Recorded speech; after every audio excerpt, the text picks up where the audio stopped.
Good morning once again. Going to keep going through the Gospel of Mark with chapters 13 and 14. Chapter 13. Then as he went out of the temple, one of his disciples said to him, Teacher, see what manner of stones and what buildings are here. And Jesus answered and said to him, Do you see these great buildings? Not one stone shall be left upon another that shall not be thrown down. Now as he sat on the Mount of Olives opposite the temple, Peter, James, John, and Andrew asked him privately, Tell us when these things will be,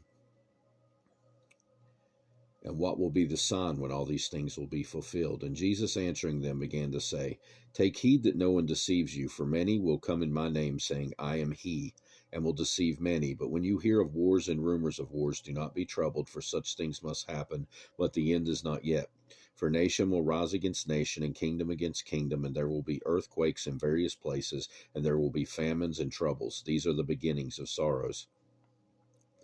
But watch out for yourselves, for they will deliver you up to councils, and you will be beaten in the synagogues. You will be brought before rulers and kings for my sake, for a testimony to them.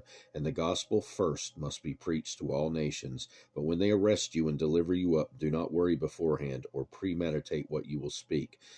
But whatever is given you in that hour, speak that, for it is not you who speak, but the Holy Spirit. Now brother will betray brother to death, and a father his child, and children will rise up against parents, and cause them to be put to death.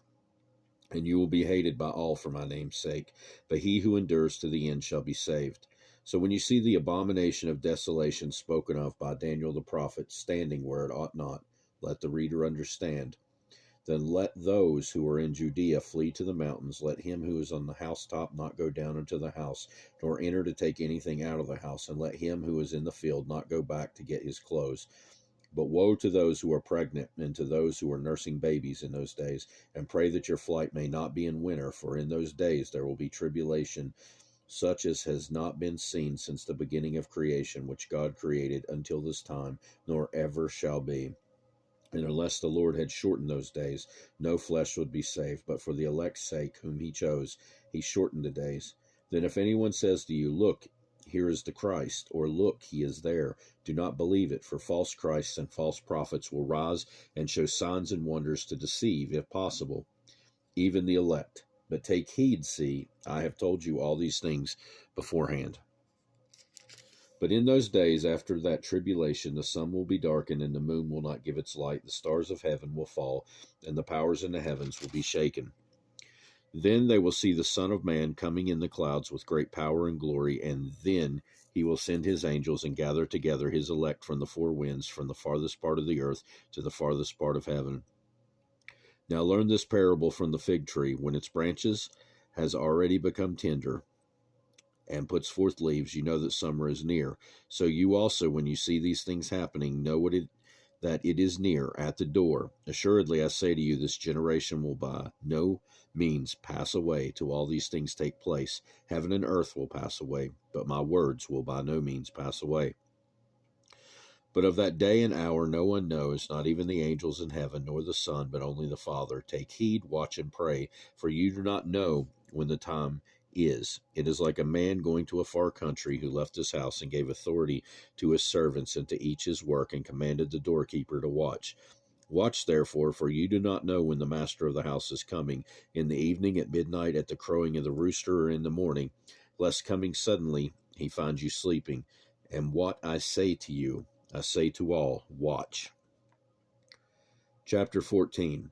After 2 days it was the Passover and a feast of unleavened bread, and the chief priests and the scribes sought how they might take him by trickery and put him to death. But they said, Not during the feast, lest there be an uproar of the people. And being in Bethany at the house of Simon the leper, as he sat at the table, a woman came having an alabaster flask, a very costly oil of spikenard. Then she broke the flask and poured it on his head. But there were some who were indignant among themselves and said, Why was this fragrant oil wasted? For it might have been sold for more than 300 denarii and given to the poor. And they criticized her sharply. But Jesus said, Let her alone. Why do you trouble her? She has done a good work for me, for you have the poor with you always, and whenever you wish you may do them good. But me you do not have always. She has done what she could. She has come beforehand to anoint my body for burial. Assuredly, I say to you, wherever this gospel is preached in the whole world, what this woman has done will also be told as a memorial to her." Then Judas Iscariot, one of the 12, went to the chief priests to betray him to them. And when they heard it, they were glad and promised to give him money. So he sought how he might conveniently betray him. Now on the first day of unleavened bread, when they killed the Passover lamb, his disciples said to him, "Where do you want us to go and prepare that you may eat the Passover?" And he sent out 2 of his disciples and said to them, "Go into the city, and a man will meet you carrying a pitcher of water. Follow him. Wherever he goes in, say to the master of the house, 'The teacher says, where is the guest room in which I may eat the Passover with my disciples?' Then he will show you a large upper room, furnished and prepared. There make ready for us." So his disciples went out and came into the city and found it just as he had said to them, and they prepared the Passover. In the evening he came with the 12. Now as they sat and ate, Jesus said, "Assuredly I say to you, one of you who eats with me will betray me." And they began to be sorrowful and to say to him one by one, "Is it I?" And another said, "Is it I?" He answered and said to them, "It is one of the 12 who dips with me in the dish. The Son of Man indeed goes just as it is written of him. But woe to that man by whom the Son of Man is betrayed. It would have been good for that man if he had never been born." And as they were eating, Jesus took bread, blessed it, and broke it, and gave it to them, and said, "Take, eat, this is my body." Then he took the cup, and when he had given thanks, he gave it to them, and they all drank from it. And he said to them, "This is my blood of the new covenant, which is shed for many. Assuredly I say to you, I will no longer drink of the fruit of the vine until that day when I drink it new in the kingdom of God." And when they had sung a hymn, they went out to the Mount of Olives. Then Jesus said to them, "All of you will be made to stumble because of me this night, for it is written, I will strike the shepherd, and the sheep will be scattered. But after I have been raised, I will go before you to Galilee." Peter said to him, "Even if all are made to stumble, yet I will not be." Jesus said to him, "Assuredly I say to you that today, even this night, before the rooster crows twice, you will deny me 3 times. But he spoke more vehemently, "If I have to die with you, I will not deny you." And they all said likewise. Then they came to a place which was named Gethsemane, and he said to his disciples, "Sit here while I pray." And he took Peter, James, and John with him, and he began to be troubled and deeply distressed. And he said to them, "My soul is exceedingly sorrowful, even to death. Stay here and watch." He went a little farther and fell on the ground and prayed that if it were possible, the hour might pass from him. And he said, "Abba, Father, all things are possible for you. Take this cup away from me. Nevertheless, not what I will, but what you will." Then he came and found them sleeping and said to Peter, "Simon, are you sleeping? Could you not watch 1 hour? Watch and pray, lest you enter into temptation. The spirit indeed is willing, but the flesh is weak." Again he went away and prayed, and spoke the same words. And when he returned, he found them asleep again, for their eyes were heavy, and they did not know what to answer him. Then he came the 3rd time and said to them, "Are you still sleeping and resting? It is enough. The hour has come. Behold, the Son of Man is being betrayed into the hands of sinners. Rise, let us be going. See, my betrayer is at hand." And immediately while he was still speaking, Judas, one of the 12, with a great multitude with swords and clubs, came from the chief priests and the scribes and elders. Now his betrayer had given them a signal, saying, "Whomever I kiss, he is the one. Seize him and lead him away safely." As soon as he had come, immediately he went up to him and said to him, "Rabbi, Rabbi," and kissed him. Then they laid hands on him and took him, and one of those who stood by drew his sword and struck the servant of the high priest and cut off his ear. Then Jesus answered and said to them, Have you come out as against a robber with swords and clubs to take me? I was daily with you in the temple teaching, and you did not seize me. But the scriptures must be fulfilled." Then they all forsook him and fled. Now a certain young man followed him, having a linen cloth thrown around his naked body, and the young men laid hold of him, and he left the linen cloth and fled from them naked. And they led Jesus away to the high priest, and with him were assembled all the chief priests, the elders, the scribes. But Peter followed him at a distance, right into the courtyard of the high priest, and he sat with the servants and warmed himself at the fire.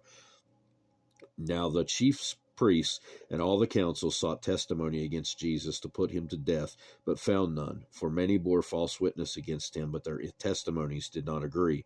Then some rose up and bore false witness against him, saying, "We heard him say, I will destroy the temple made with hands, and within 3 days I will build another made without hands." But not even then did their testimony agree. And the high priest stood up in the midst and asked Jesus, saying, Do you answer nothing? What is it these men testify against you? But he kept silent and answered nothing. Again the high priest asked him, saying to him, Are you the Christ, the Son of the Blessed? Jesus said, I am, and you will see the Son of Man sitting at the right hand of the power, and coming with the clouds of heaven. Then the high priest tore his clothes and said, What further need do we have of witnesses? You have heard the blasphemy. What do you think? And they all condemned him to be deserving of death. Then some began to spit on him and to blindfold him and to beat him and to say to him, Prophecy. And the officers struck him with the palms of their hands. Now as Peter was below in the courtyard, one of the servant girls of the high priest came, and when she saw Peter warming himself, she looked at him and said, You also were with Jesus of Nazareth. But he denied it, saying, I neither know nor understand what you were saying. And he went out on the porch, and a rooster crowed. And the servant girl saw him again, and began to say to those who stood by, This is one of them.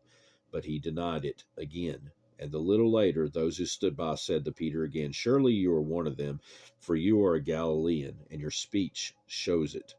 Then he began to curse and swear, I do not know this man of whom you speak.